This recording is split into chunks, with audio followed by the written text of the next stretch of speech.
The Silmarillion, Chapter 5 of Eldamar and the Princes of the Eldalië. In time, the hosts of the Vanir and the Noldor came to the last western shores of the Hitherlands. In the north, these shores, in the ancient days, after the Battle of the Powers, bent ever westward, until in the northernmost parts of Arda only a narrow sea divided them upon which Valinor was built, from the Hitherlands. But this narrow sea was filled with grinding ice, because of the violence of the frosts of Melkor. Therefore Orome did not lead the hosts of the Eldalië into the far north, but brought them to the fair lands about the river Siren, that afterwards were named Bellerand. And from these shores, hence first, the Eldar looked in fear and wonder upon the sea there stretched upon the ocean, wide and dark and deep, between them and of the mountains of Aman. Now Ulmo, by the counsel of Valar, came to the shores of the Middle-earth, and spoke with the Eldar who waited there, gazing on the dark waves. And because of his words, and the music which he made for them, upon his horns of shell, their fear of the sea was turned rather to desire.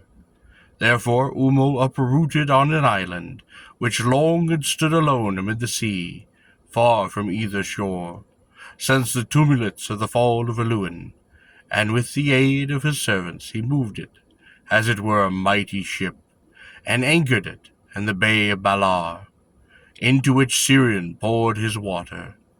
Then the Vanyar and the Noldar embarked upon that isle, and were drawn over the sea, and came at last to the long shores beneath the mountains of Aman. They entered Valinor, and were welcome to its bliss. But an eastern horn of the island, which was deep grounded in the shoals of the mouth of Siren, broke asunder and remained behind. And that, it is said, was the Isle of Balor, to which afterwards Osi often came. But the Teleri remained still upon Middle-earth, for they dwelt in East Bellerand, far from the sea, and they heard not the summons of Ulmo until it was too late.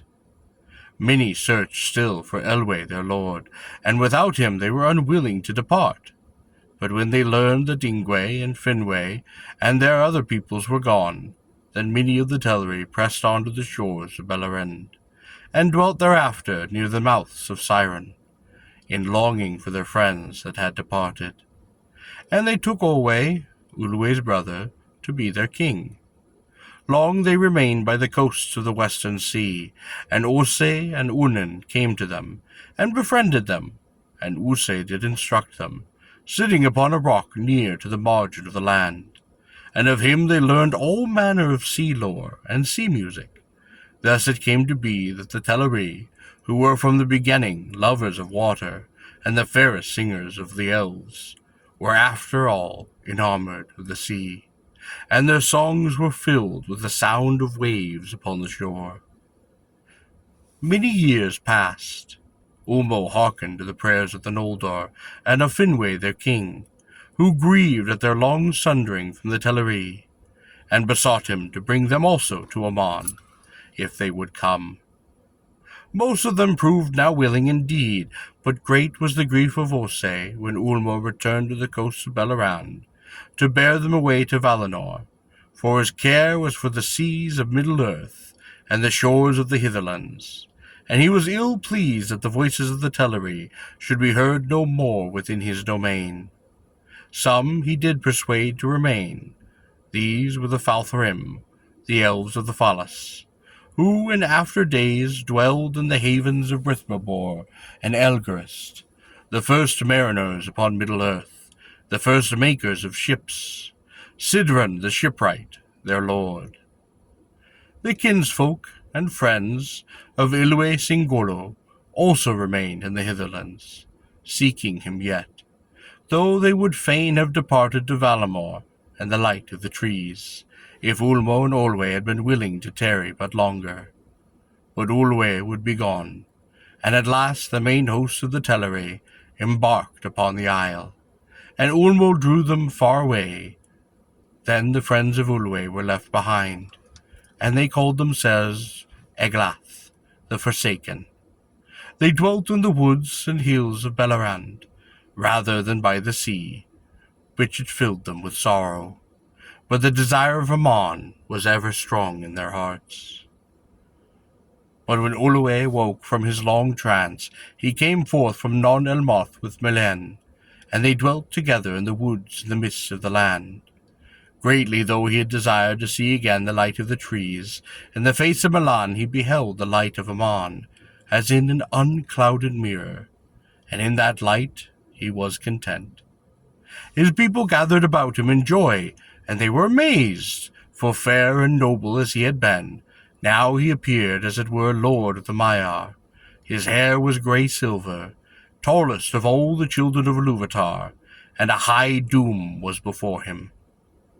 Now Ose followed after the hosts of Olwe, and when they had come to the bay of Eldamar, which is Elvenholm, he called to them, and they knew his voice, and begged Ulmo to stay their voyage. Ulmo granted their request, and at his bidding Uswe made fast the island, and rooted it to the foundations of the sea.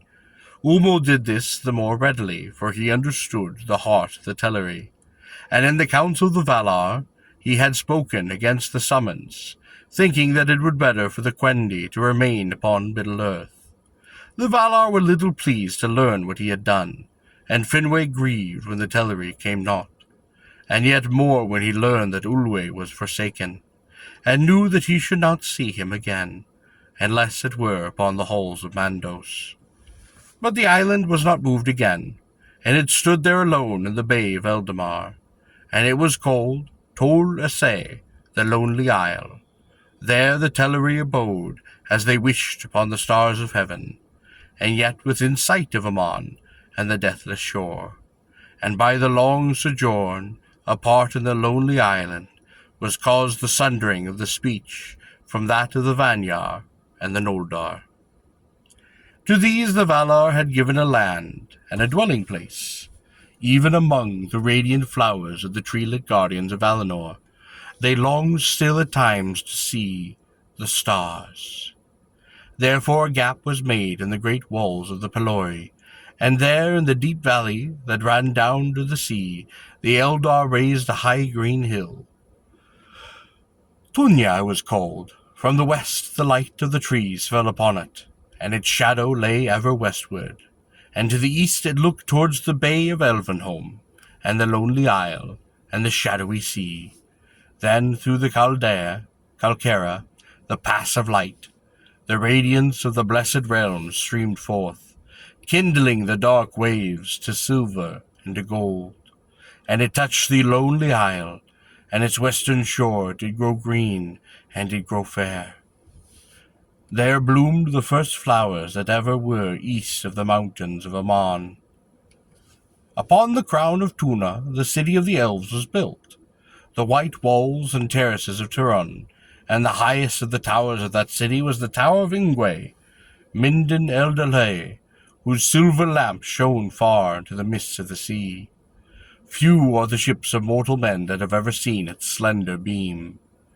And Tiron, upon Tunya, the Vanir and the Noldor dwelt long in friendship, and since of all things in Valinor they loved most the white tree, Yavanna made for them a tree like to a lesser image of Telporin, save that it did not give light of its own being. Glathorlin it was named, in the Sindarin tongue. This tree was planted in the courts beneath the Minden, and there it flourished, and its seedlings were many in Eldamar. Of these, one of these afterwards was planted in Tol-Usai, and it prospered there, and was named Celeborn. Thence came in the fullness of time, as is elsewhere told, Nimloth, the white tree of the Numenor. Manwë and Varda loved most the Vanyar, the fair elves, but the Noldor were beloved of Ule, and he and his people came often among them. Great became their knowledge and their skill, yet even greater was their thirst for knowledge. and in many things they soon surpassed their teachers. For they were changeful in speech, and they had great love of words, and sought ever to find names more to fit the things that they knew or imagined. And it came to pass that the masons of the house of Funwë, quarrying in the hills after stone, for they delighted in the building of the high towers, first discovered earth gems, and brought them forth in a countless myriad. And they did devise tools for the cutting and the shaping of the gems, and did carve them into many forms. They hoarded them not, but gave them freely, and by their labor they enriched all of Valinor. The Noldor afterwards, they came back to Middle-earth, and this tale tells mostly of their deeds. Therefore the names and kinship of their princes may here be told, in that form which those names later bore, in the tongue of the elves of Beleriand. Finwë was king of the Noldor. The sons of Finwë were the Fëanor, and the Fingolfin, and the Finarfin. But the mother of Fëanor was Meryl Serinde, whereas the mother of the Fingolfin and the Finarfin was the Indis of the Vanyar. Fëanor was the mightiest in skill of word and of hand. He was more learned than all his brothers. His spirit burned as a flame. Fingolin was the strongest, the most steadfast, and the most valiant. And Finarfin was the fairest, and the most wise of heart. And afterwards he was afraid of the sons of Ulwë. He was a friend of the sons of Ulwë, lord of the Teleri, and had to wife Erwin, the swan maiden of Elcalonde, Ulwë's daughter. The 7 sons of Fëanor were Maedhros, the tall, Maglor, the mighty singer, whose voice was heard far over land and sea, Celegorm, the fair, Caranthir, the dark, Carufin, the crafty, who inherited most his father's skill of hand, and the youngest, Anrod and Amrys, who were twin brothers. They were alike in mood and in face, and in later days they were great hunters in the woods of Middle-earth. And a hunter also was Celegorm, who in Valinor was a friend of the Orome, and often followed the Vala's horn. The sons of Fingolfin were Fingon, who was afterwards king of the Noldor in the north of the world, Tolgan, lord of Gondolin. Their sister was Erdahel the White. She was younger in the years of the Eldar than her brothers, and when she was grown to full stature and beauty, she was tall and she was strong, and she was loved much to ride and hunt in the forests. There she was often in the company of the sons of Fëanor, her kin, but to none was her heart's love given. Eärfirni she was called, the White Lady of the Noldor, for she was pale, though her hair was black, and she was never arrayed but in silver and in white. The sons of Finarfin were Finrod the Faithful, who was afterwards named Felagund, Lord of Caves, Ordith, Angrod, and Ereknor. These 4 were as close in friendship with the sons of Fingolfin as though they were brothers. A sister they had, Galadriel, most beautiful of the house of Finwë. Her hair was lit with gold as though it had caught in a mesh the radiance of Lorelin. Here must be told how the Teleri came to at last the lands of Maemon. Though a long age they dwelt in Tol Eressë, slowly their hearts changed, and they were drawn towards the light that flowed out over the sea to the lonely isle. They were torn between the love of the music of the waves upon their shore, and desire to see again their kindred, and to look upon the splendor of Valinor. But in the end, desire of the light was the strongest. Therefore Ulmo, submitting to the will of the Valar, sent to them Mosi, their friend. And he, though grieving, taught them the craft of shipbuilding. And when their ships were built, he brought them, as his parting gift, many strong-winged swans. Then the swans did draw their white ships of the Teleri over the windless sea, and thus at last and latest they came finally to Amon and the shores of the Eldamar.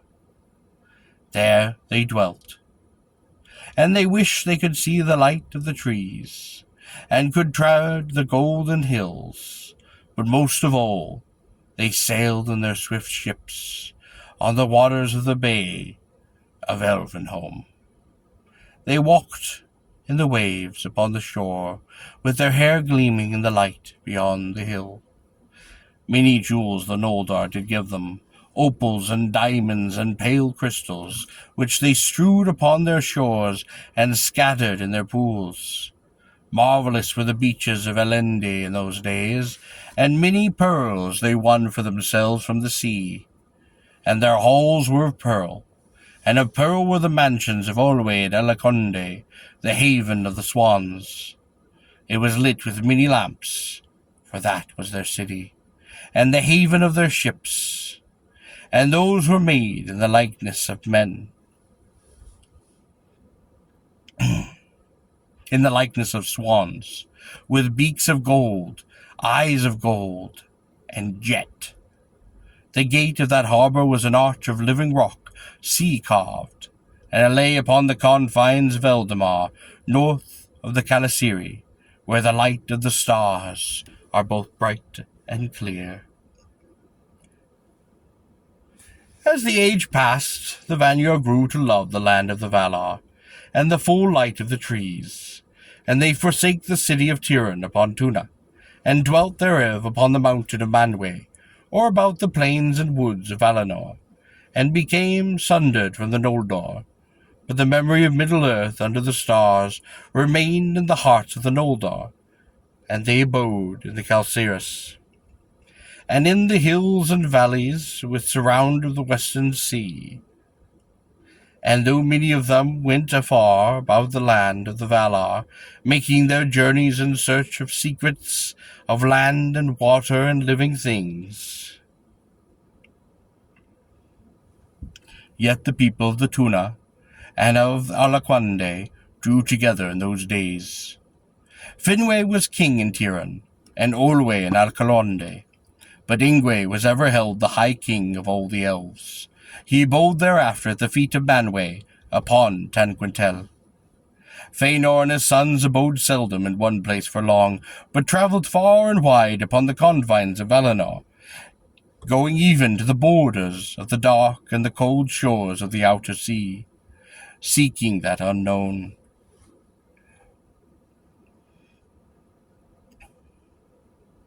Often they were guests in the halls of Iule, but Cellegrim went forth to the house of Orome, and there he got real great knowledge of the birds and of the beasts, and their tongues he all knew.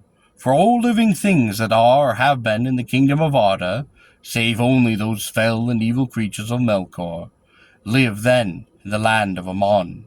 And there were also many other creatures that had not yet been seen upon Middle-earth, and perhaps never now shall be, since the fashions of the world has changed.